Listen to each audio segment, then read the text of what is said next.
Assalamu alaikum students. My name is Salman Azam Joya and today the topic of our discussion is COVID-19 and economy of Pakistan.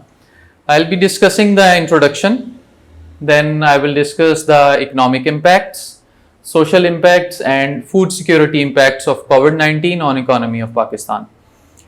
As you all know that COVID-19 it started off in December 2019 from China. उसके बाद ये कोविड-19 फैला, different countries में गया, इसने different countries में cases record हुए. Likewise फरवरी के अंदर इसके केसेस पाकिस्तान में भी रिकॉर्ड होना शुरू हो गए. मार्च 16 में कोविड-19 की वजह से लॉकडाउन गवर्नमेंट ने अनाउंस किया, एजुकेशनल इंस्टीट्यूट्स बंद हो गए, उसके अलावा बिजनेस एक्टिविटीज़ स्लो डाउन हो गई. फर्स्ट 2 वीक्स के लिए ऑलमोस्ट सब कुछ शट डाउन था इकोनॉमी को बहुत ज़्यादा लॉस होना शुरू हो गया. देन गवर्नमेंट ने 2 स्ट्रेटजीज डिज़ाइन की कोविड-19 से फाइट करने के लिए, इकोनॉमी वाइज और लोगों को बेहतरी में लाने के लिए. फर्स्ट स्ट्रेटजी गवर्नमेंट की थी कि गवर्नमेंट ने डिसाइड किया कि हमें ऐसी पॉलिसी बनानी है जिससे जो गरीब लोग हैं उनको प्रॉब्लम फेस ना करनी पड़े. सेकेंड स्ट्रेटजी कि फ्यूचर में हमने कोविड-19 से कैसे फाइट करनी है. अगर हम थोड़ा सा फिगर्स को देखें कोविड-19 के, तो इंट्रोडक्शन में अगर मैं देखूं तो पाकिस्तान के अभी फॉर टुडे 274 केसेस रिकॉर्ड हो सकते हैं. 274,000 केसेस हैं जो रिकॉर्ड हुए हैं. Then 241,000 people have been recovered and 5842 deaths are there. Whereas world का अगर थोड़े स्टैट्स देखें तो 16.65 मिलियन केसेस रिकॉर्ड हुए, 10.25 मिलियन डेथ्स हैं और 656 के रिकवर हुए हैं. जिसमें हार्ड हिट कंट्रीज जो हैं उसमें चाइना जहाँ से ये स्टार्ट हुआ, फ्रांस, इटली, स्पेन, अमेरिका, ये कंट्रीज जो हैं जो कि डेवलप्ड कंट्रीज भी कंसिडर किए जाते हैं. Except China is not in the list of developed countries as of now, लेकिन बाकी कंट्रीज डेवलप्ड कंट्रीज की लिस्ट में आते हैं और यही हार्ड हिट कंट्रीज भी हैं. लेकिन चूंकि दुनिया, ये कहा जा रहा है कि depression of 19, the great depression of 1930s के बाद ये सबसे बुरा रिसेशन होगा दुनिया जो फेस कर रही है, और अगर दुनिया ने मेजर्स ना लिए इससे रिकवर करने के लिए, इसके इम्पैक्ट से रिकवरी के लिए, तो ये डिप्रेशन की तरफ भी लेके जा सकता है दुनिया को.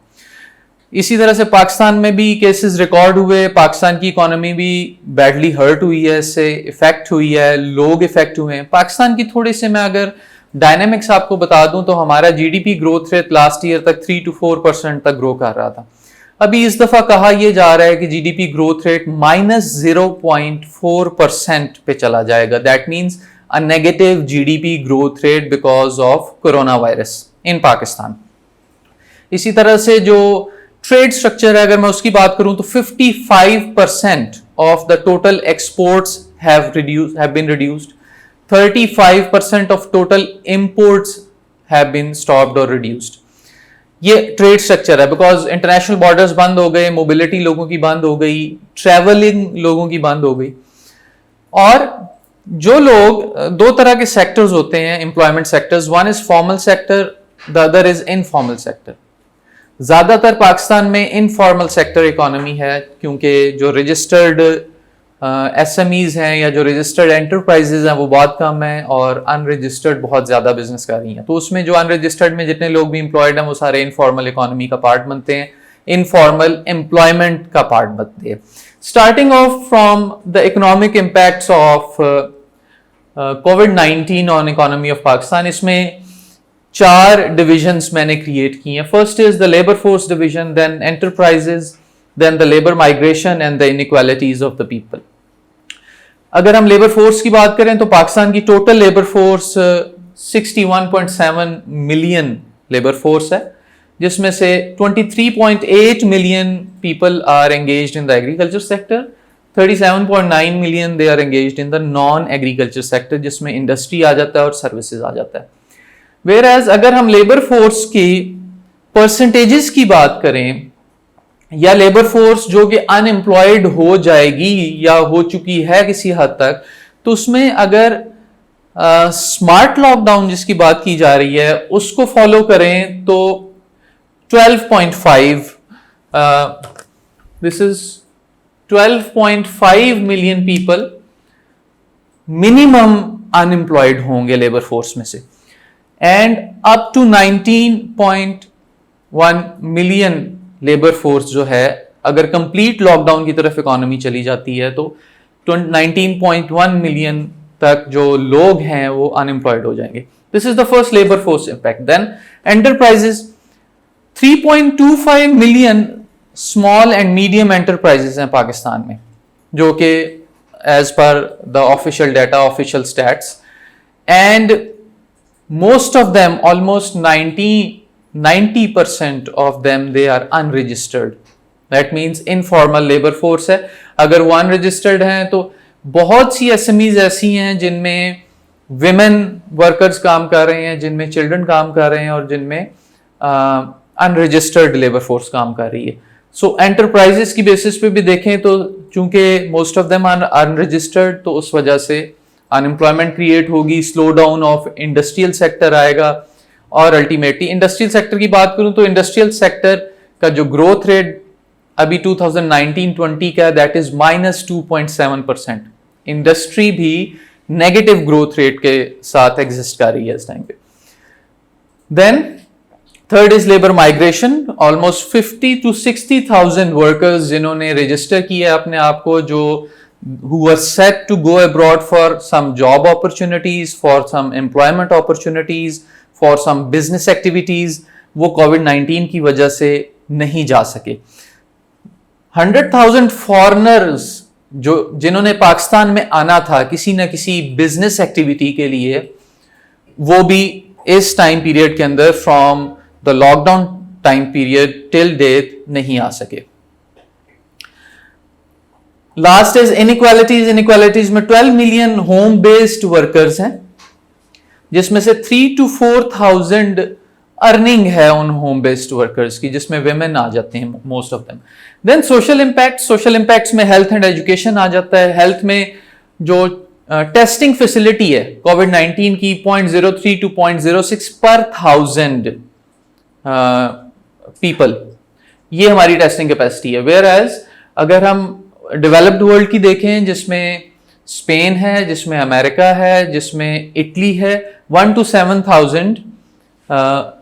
7 पीपल पर 1000 टेस्टिंग फैसिलिटी है. हेल्थ एंड इम्यूनाइजेशन में देखें तो ओवरऑल 66% बच्चे ऐसे हैं पाकिस्तान में जो इम्यूनाइज्ड होते हैं जब बर्थ होती है, एंड रिमेनिंग वो उनकी इम्यूनाइजेशन जो है वो एग्जिस्ट ही नहीं करती, उनकी रीच ही नहीं है.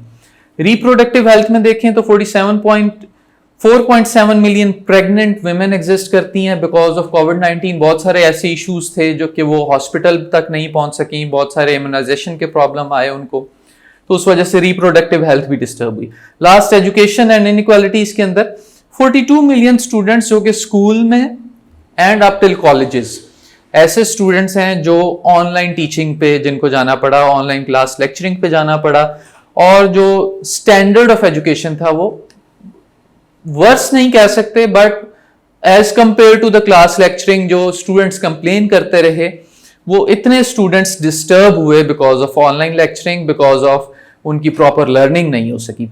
Last is food security, which is also very important in nature. Food security, I have divided food security into food supply, relative livelihood and nutrition. Food supply, as you all know, कि mobility almost zero कर दी कोविड-19 ने, लोगों का interaction नहीं रहा. Transport facilities government ने halt कर दी. Movement of goods and services from one point to another. Agriculture products जो थी वो मूव नहीं हो सकी. फूड जो है, फूड सप्लाई उसकी नॉन अवेलेबिलिटी रही. रिलेटिव लाइवलीहुड में 62% ऑफ द टोटल जो वेजर्स हैं, जो डेली वेजर्स हैं, वो काम कर रहे हैं फार्म में या डेली वेज के ऊपर. दैट मीन्स कि 62% of the total labour force hit हुई है डायरेक्टली बिकॉज ऑफ दिस कोविड-19, और वो 62% लोग ऐसे हैं जो फूड सिक्योरिटी की वजह से डिस्टर्ब हुए हैं. Last is nutrition, and nutrition के अंदर ज्यादातर विमेन लेड हाउस होल्ड जो हैं, जो कि 13% विमेन लेड हाउस होल्ड हैं पाकिस्तान के अंदर, वो डिस्टर्ब हुए, उनको फूड नहीं मिला because they lost their jobs, and because of that there was a problem of food insecurity. So this is all about today's lecture on COVID-19 and economy of Pakistan, which I have divided into economic, social and food security impacts.